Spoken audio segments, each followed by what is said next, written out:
Hey everybody. Sometime in your life, if you ride for a long time especially, you're going to run into this little gem. This is basically a snapped clutch cable. I did have warning that it was going to snap. I did order a clutch cable despite current events, you know, the COVID pandemic, for future reference. The cable arrived within a week, which is pretty good. You know, it came from Melbourne to a distributor and then to us here in the space of a week, and that's pretty darn good. When they're going to snap, you can often feel it. It will get lumpy.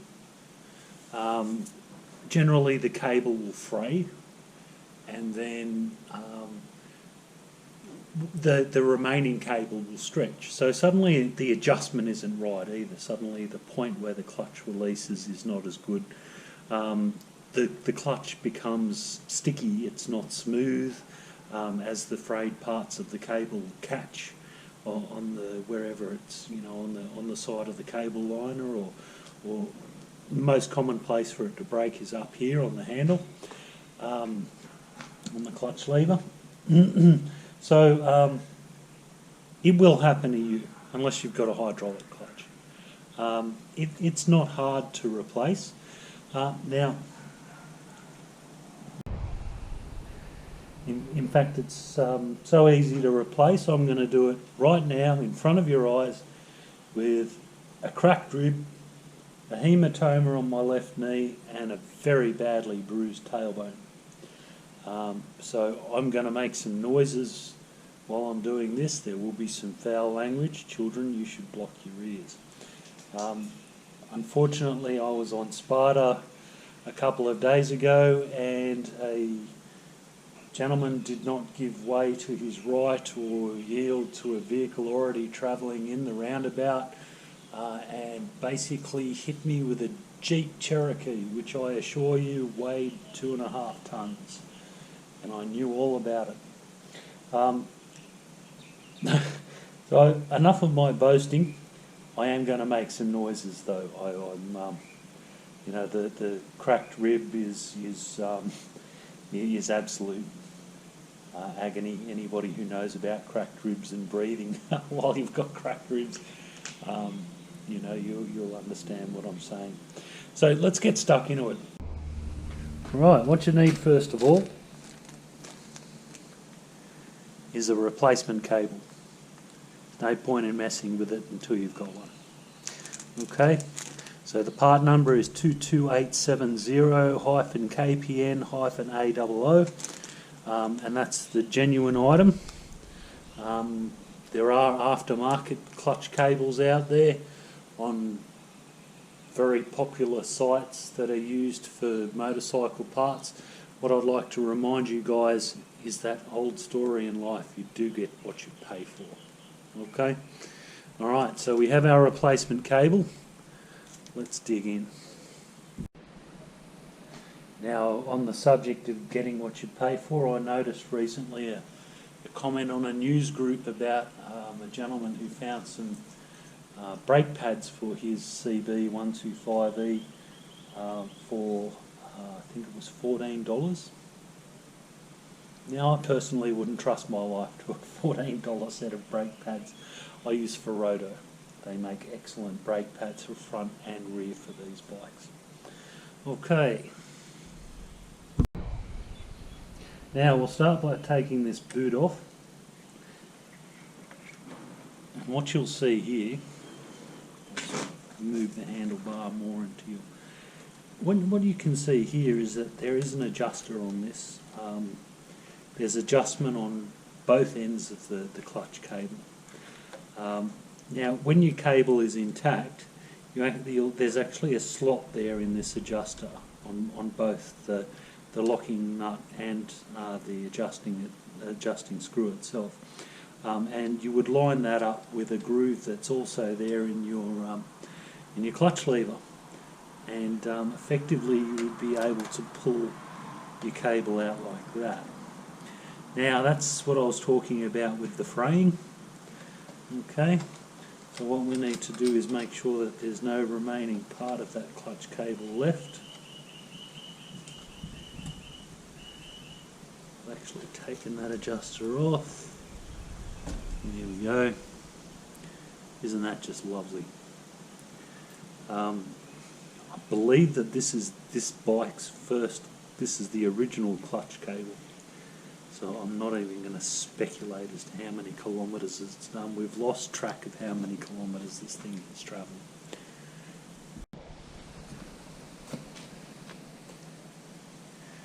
Now you need a 12 and a 14 millimetre.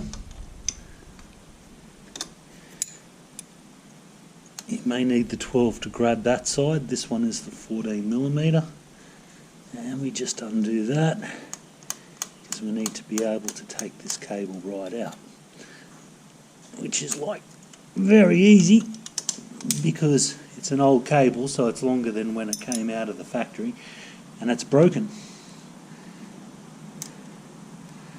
Okay, so you guys are probably familiar with that little gem actually goes inside there, like so. Okay, but of course not facing that way, facing that way.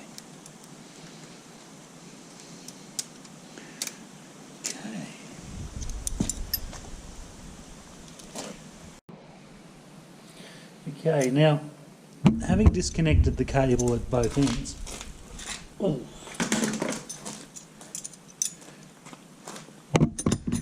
next step is to have a bit of a look and see where the original routing of the cable went, because I can tell you, if you keep all your cables where they originally were from the factory, the whole bike just seems so much better for it. You know, if you make a mistake with the cable, you know, if you route this the wrong way, if you turn to left-hand lock as an example, it might cause the cable to stretch because you've routed it the wrong way and there isn't the appropriate amount of free movement. And, you know, often I've seen people struggle to turn their bike to the left because of a clutch cable, and for some reason get really short clutch cable life. Go figure that one. So, oh, fine and dandy. Yes, so just, that was the rib, sorry folks. Just pull it down. Okay, you can see that she goes in there.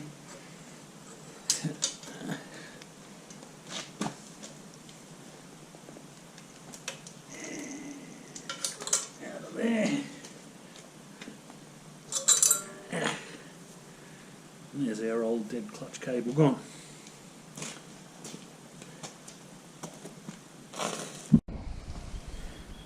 Alright, we just got to have a look in there, make sure that we've gotten all of the last of the old clutch cable out of there. And we'll put our adjuster back on. So you can see that slot there. And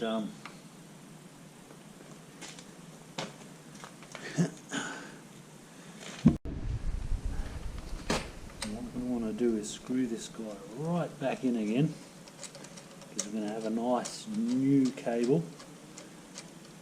It will be unstretched. And we'll just set it up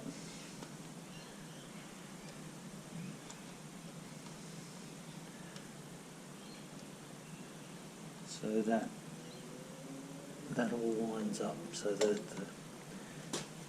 the groove there in the cable,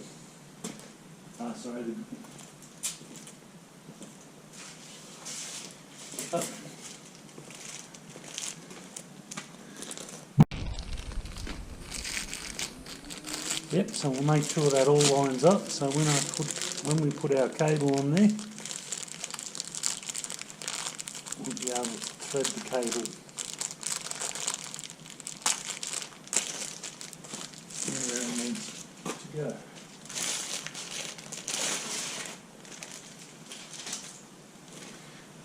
Here's our new cable.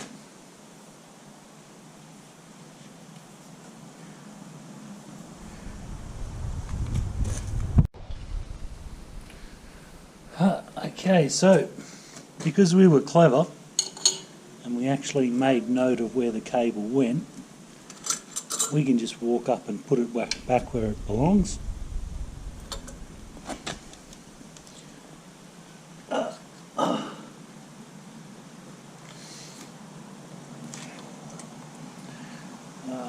Don't make me get down there.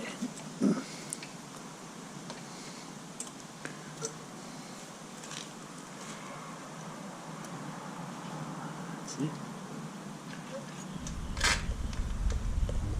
Thread that around so it's roughly where it wants to be on the other side.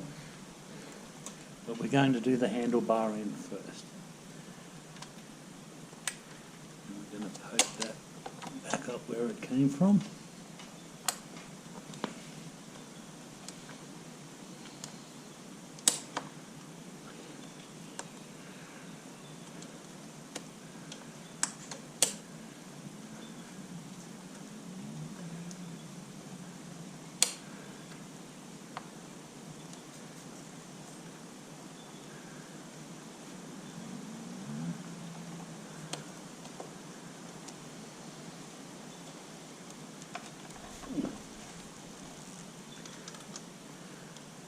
Okay, nice. So this is all starting to work out quite well, isn't it? So we've sort of run the cable in its original way, and we've got both ends roughly where they should be. Now you notice that the end with the screws, of course, went on the clutch side down there on the crankcase, and then the straight cable just came up here. Okay, I already know that this is not one of my best videos, guys. I'm really sorry, but I did have a broken clutch cable, and it was an opportunity to show you guys how this was done. Okay, so you've got that little round thing on the end, and that actually goes up underneath, which I'm fairly certain you can see pretty well there. Especially if you're looking at it with the PC. So it goes up into a little corresponding sized little recess, and then all we do is just pull the cable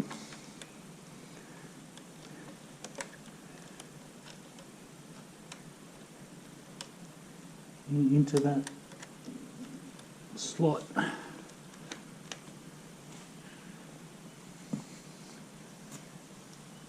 That they've kindly provided for us. Okay, so we're going to do it a second time. I do urge you guys to just look at this second time as well. One thing that I didn't put on the first time was the dust boot, so I'm going to do that now. I didn't want it to obscure our vision, but I should have mentioned it. I'm a little distracted today for some reason. So our cable just threads into the dust boot like that. You can see it does get in the way a bit. Okay, so once again, into the little hole underneath, and then into our notch, and then there's our cable sitting there. We keep the dust boot to one side because we're probably going to adjust that. Oh, okay, so you guys are probably looking at this bike going, wow, this thing is filthy. Yes, since the last video it hasn't been washed and it's travelled 15,000 kilometres in all weather conditions. And it is, it's basically a total conversion engine, so this is the big bore kits that have the crankshaft change. So the cylinder itself has 15,000 kilometres on it. The crankshaft, on the other hand, that's got significantly more. So you can see why I'm a fan of the total conversions. Alright, so what we need to do is get our little one here and screw them as much as we can that way. And then we're going to get our big one here and we're going to take him right off. And then thread that in there like that. And the next step is to hook up the cable onto this clutch actuator. So we need a little bit more slack for that to happen. And there we go, in it goes. Right, now what I like to do is bring that up to finger tight. So you can see I've pulled on the cable.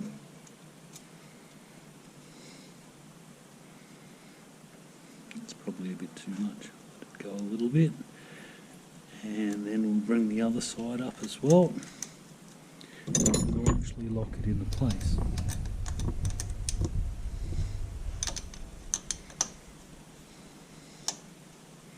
Not too tight. It doesn't, it's not, I wouldn't consider it load bearing, that's for sure. Okay, so that's your cable. Okay, so back up here at this end of things. That's actually pretty good. What we're aiming for is that you should be able to move, and this is a personal taste thing to a degree as well, you should be able to move this lever a certain degree before you can actually feel that it's disengaging the clutch. And you can actually look down at the other side and see what it's all doing there as well.